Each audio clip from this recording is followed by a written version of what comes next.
circulaire, ça va exactement être ça, ce qui permet de déplacer la scie sur des guides et puis d'enfiler en dessous les pièces que l'on souhaite usiner. L'avantage de ce guide, c'est qu'il est simple, il est facile à mettre en place et puis il est pas cher à construire et puis ça fait plus de 4 mois que je l'utilise et puis c'est redoutable d'efficacité par la rapidité avec laquelle on peut le monter.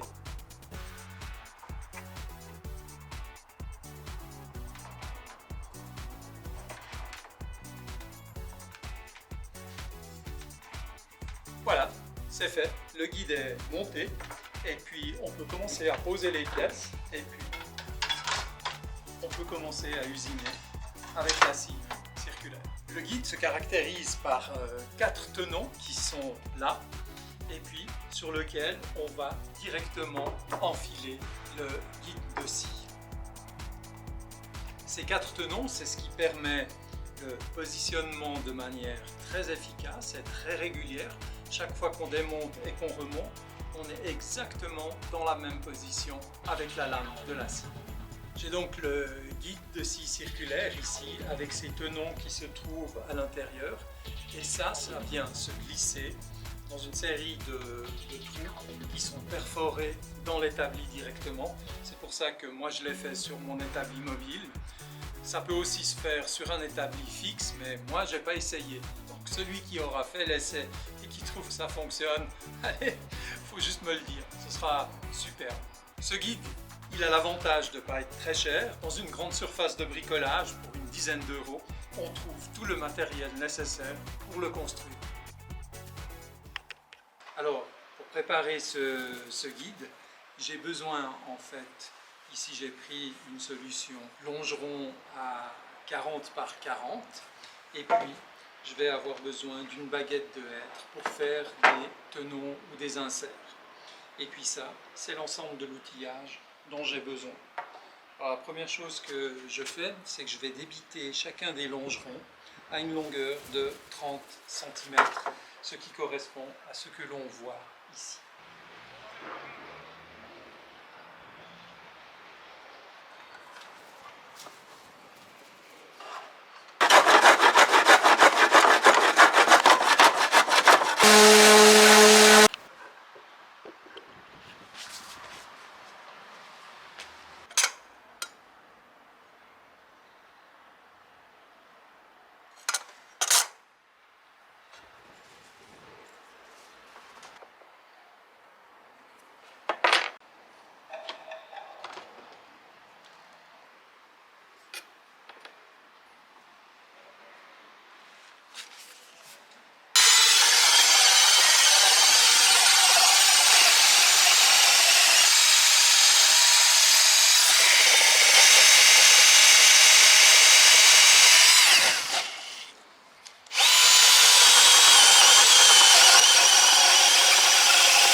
venons de voir la construction de ce guide de scie. Ça permet de prendre des éléments dans cette direction jusqu'à une largeur à peu près de 55 cm. Ça dépend de la largeur du plateau du chariot mobile. Ici, il fait à peu près 70-70 cm de large. Donc avec le montage, on perd de chaque côté 5 cm. Ce qui est agréable, c'est que c'est un module qui vient s'ajouter au chariot mobile que j'ai construit. Donc ça peut s'étendre, ça peut surtout se démonter, c'est très facile à faire. Et puis j'ai laissé ici encore les extrémités, là derrière, dans l'idée de voir si je ne peux pas monter ça aussi dans cette direction-là, en ajoutant ici 4 trous et en déplaçant cette base. Ça me permettrait de le monter aussi pour certaines opérations dans cette direction. Et alors, dans ce cas-là, j'aurai la possibilité de passer des pièces de 90-90 cm de large. Donc avec ça, j'ai terminé la partie construction de ce guide.